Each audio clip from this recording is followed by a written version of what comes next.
Class 1, Step 3. Get your home loan in place. This, Rebecca, is the cause of a lot of problems in the process. I can't tell you how many home buyers I've worked with that came to me literally in tears. Oh my God, my loan got denied. I'm in escrow. I've put down $3,000 as a deposit. I'm going to lose it. Can you help me? And I often wonder to myself, how in the world did you allow yourself to get in that position?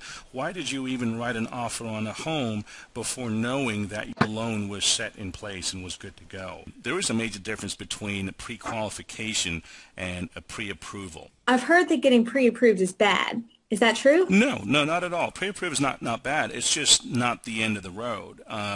Pre-qualification and pre-approval are very different things. Pre-qualification is really nothing but a conversation with your loan officer, a verbal conversation where no income documents are provided, no documents are provided. You know, I might ask you, Rebecca, how much do you make per hour or per month or per year? Give me a rough breakdown on your monthly debt. How's your credit? And at the end of those questions and answers, I might go on my computer and say, okay, based on what you told me, here's what you might qualify for at today's interest rate. That's a pre-qualification. I might pull your credit and find out, you know, your credit score is not good enough. You might send me a pay stub and I found out that you lied to me about your income. You know, these things happen. So a pre-qualification is not enough for you to go out there and write offers based on it. But it's certainly a beginning process to give you an understanding as to where you might land in terms of what you can afford. So how is pre-approval any better than pre-qualification? Pre-approval happens, Rebecca, when you've actually exchanged documents with the lender. You've given up your tax returns, your income documents, pay stubs, W-2s. We maybe went ahead and got an employment verification. We looked at your bank statements. We've pulled your credit report. We've asked you to explain any derogatory items on there. And now we've gotten that in front of an underwriter and got a decision. That's a pre-approval. It's a lot further along the process than the pre-qualification. Now, another step that's often done in place of pre-approval is an automated approval. An automated approval, Rebecca, is basically a process whereby we input to a computer your data, you know, your credit information, your income information, your asset information, and we literally click a button and wait 30 seconds, twiddle our thumbs, and our computer system that's engineered to have the government underwriting and conventional underwriting criteria built in, that system will issue a decision within 30 seconds. Wow. Yeah, and that's called an automated approval. A fancy word for that is DU approval, which stands for desktop underwriting.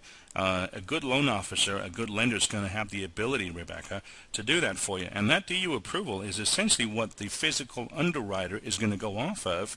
All they're going to do is they're going to substantiate that the information that was input is accurate. Now, we have a terrific ebook on this subject talking about DU and automated approval and how that's really the holy grail of the first stage of your loan process. You want to know that you have DU approval or automated approval. In other words, that the systems that approve the loan have taken your numbers in and okayed you so you can move forward. What is underwriting approval? Underwriting approval really is a progression from getting an automated approval, Rebecca. So an underwriter is a physical person. That person is endorsed by the powers that be to okay the loan. That underwriter is going to literally take the automated approval that already exists, verify it, rerun that herself to make sure that everything was done accurately, and issue what's called a commitment, an underwriting commitment, also known as an approval. Now, that's not the end of the show. That approval is going to have some stipulations on it, or you might want to call them conditions. And when those conditions are met, you, the buyer, will go to closing and sign papers.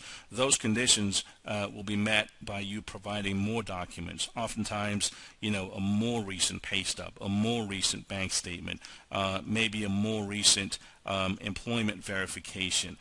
Maybe the underwriter wants you to explain something that she noticed on your credit report.